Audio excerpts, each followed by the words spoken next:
Welcome back. You are watching 7 Factors to Successfully Lead Global Teams, presented by Dave Cornelius, and I'm Cornelius Fichtner. Dave's already introduced you to cultural intelligence, communication, and leadership, and we are now moving on to partnership. But Dave, before we jump into the first slide, partnership. In what sense do we understand partnership here? Because we're talking about leading global teams. Are we talking about partnership within the team, among the team members, or are we talking about partnership without the team? So team members to stakeholders. I would say a partnership involves within the team itself and also with the stakeholders, because within the team you must have some level of trust, and we must have some negotiated position where I'm going to assign a certain amount of work for you to do, and you're going to get that work done, and we're going to build communication as part of our relationship. And the same thing happens with the stakeholders, because they have a vision, and that vision applies to the organization itself. And that there has to be a partnership established between stakeholders, project leader, and project team to ensure that we deliver things successfully. All right, thank you. With that out of the way, let's start the presentation. Partnership is forged through time, trust, and for mutual benefit. It is a negotiated relationship. If you think of the old relationship between Microsoft and IBM, there was a mutual benefit at one point in time for that relationship to exist and for that partnership to exist. And it was negotiated. And the same thing happens when you're dealing with global teams. If you have a team which is not part of your organization, which in most cases it's not, there are some type of negotiations that has to take place. And over time, you will learn to trust that partner because they provided value to your team. And you will find the mutual benefit that occurs, through that relationship over time, tried and true. And even with your example of that partner that you found in Pakistan, who you asked to participate, that was a partnership that was built over time, and you had trust, and you could find mutual benefits. And I'm sure there was some negotiation that took place between you and that gentleman. Yeah, mainly about the price. That's right. Building trust reduces the feelings of risk and vulnerability. It provides an environment for equality, fairness, and security. It helps you to overcome cultural differences. And, for example, you may come from a culture where you may speak very direct about certain things, or you may come from a culture where you have a certain amount of openness about you where the partner may not have that. You have to find common goals, like being number one in distance learning in the PDU podcast environment.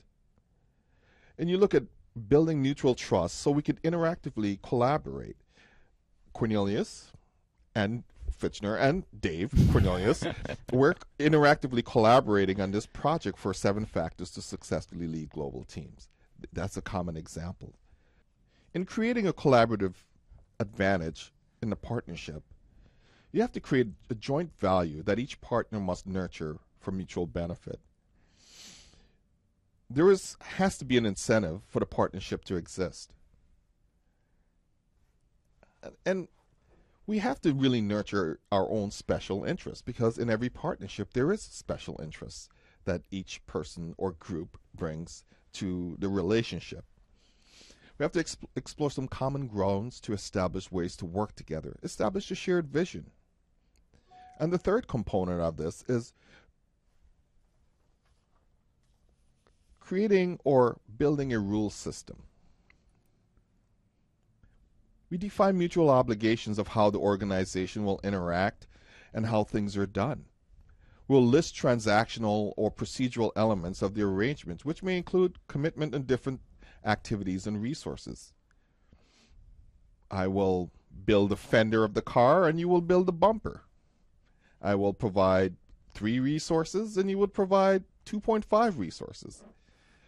How the partnership would handle decision-making processes. How will we monitor that? How will it be enforced?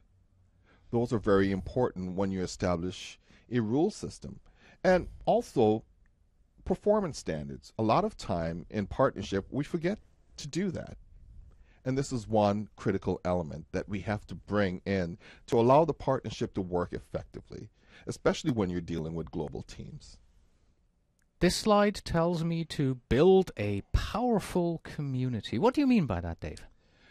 Well, the team is a community. So if you could imagine creating a partnership with a global entity that is flexible and capable of meeting the needs of the customer, that is a community. That community itself still needs some ground rules. And part of that, in order for that community to be very strong, people must be accountable in that relationship, in that partnership. There has to be transparency. Where if there are issues, as we looked at some of the leadership components before, fear of conflict, lack of accountability, right? That means there's no transparency there. And we have to invite trust. We bring this word back again. And we have to be decisive in our decisions and take action. Because one thing about partnership, sometimes you may have a lingering partnership where one part of the partnership is not performing. And the goal here is to really deliver a value to your customer.